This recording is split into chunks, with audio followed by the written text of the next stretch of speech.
Hello Beach class, this is where we left off last time. We didn't know if you wanted to go back inside the cave to investigate or go back past the rock pools and try to find another way up to the fortress. You voted and just winning was page 45.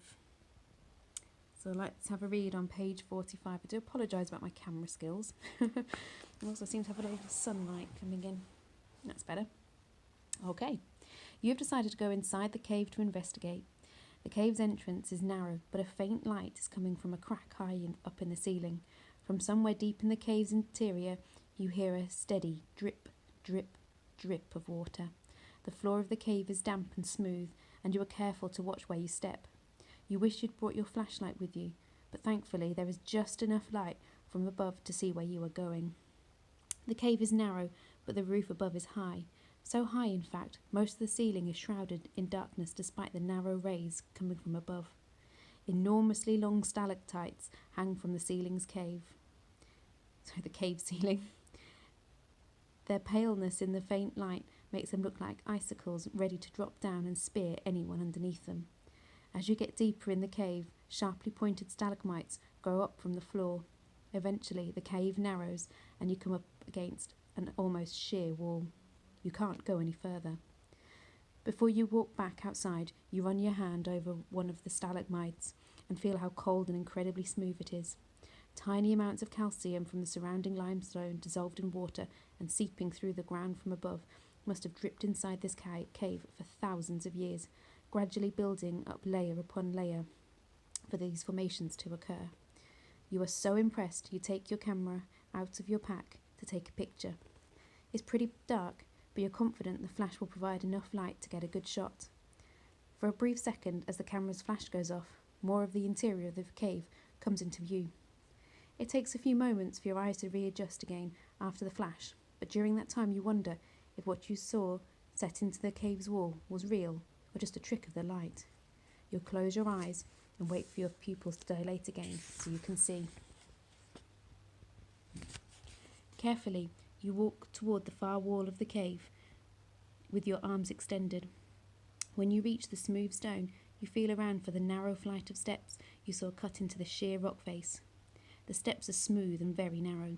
There is less light in this part of the cave, so your exploration is as much by feel as it is by sight. The first 10 or so steps you can feel with your hands. They are only as wide as your foot, and there are no handrail for your safety. You put your back against the wall and take the first steps sideways, keeping your back hard against the stone. Progress is slow. After half a dozen steps, you wonder if this is a good idea. Still, it is lighter higher up towards the top of the caves. Does this staircase lead all the way up to the fortress? Is it safe to climb? You have to make a decision. Do you keep climbing the stone steps, turn to page 50, or go back and try to find another way up to the fortress, page 47? I feel a bit like you already said earlier that you wanted to keep going, so we're going to turn to page 50 and keep going on our adventure. You've decided to keep climbing the stone steps. With your back hard against the wall, you slowly take one step after another. It is quite scary climbing in near darkness. You know that one slip will mean certain injury, if not death. Who would come to your rescue if you were to fall? A slight tremor makes your knees shake. You still keep climbing. You're pleased you can't see the floor of the cave below. It must be quite a long way down by now. As you climb higher, the light from the crack in the cave roof gets a little brighter. You can see holes drilled in the wall further up the staircase. One of these holes has the remnants of a wooden torch stuck into it. If you reach up and touch the torch as you pass, but the wood turns to dust in your hand, it makes you wonder how long it has been since someone has been up here. When you reach the end of the stone steps, you are still quite some distance from the top of the cave. At least the light is much better here. The steps finish on a reasonably wide ledge. You look up. The crack in the roof of the cave is wider than you first thought, about as wide as a bus and almost as long. It drips with creepers and vines. Some of the vines reach all the way down to the ledge. You go over to investigate.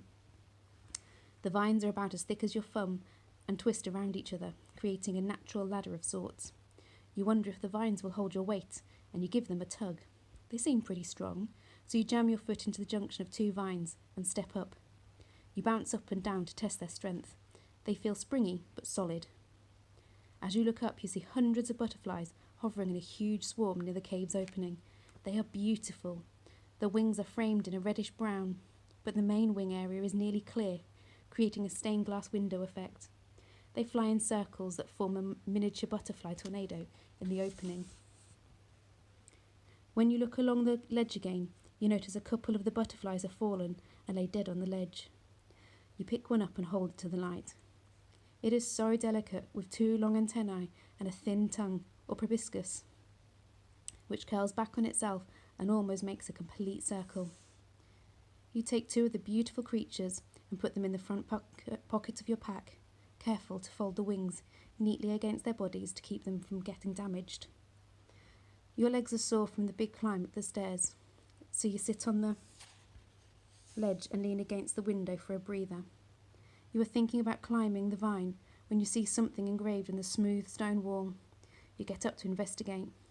The writing is an old script, but once you stand in a way that allows the maximum of sunlight to shine on it, you can read it. Climb to the sky and embrace the saint. Only then will you see your golden future. You wonder what the inscription means by golden future, and how does one embrace a saint? You have to make a decision. Do you climb the hanging vines to the top of the cage, turn to page 52, or go back down and try to find another way up to the fortress? Page 47. Yesterday it was pretty split. I wonder if you want to keep going up those vines where the butterflies are, or whether you want to go back. Comment on Class Dojo.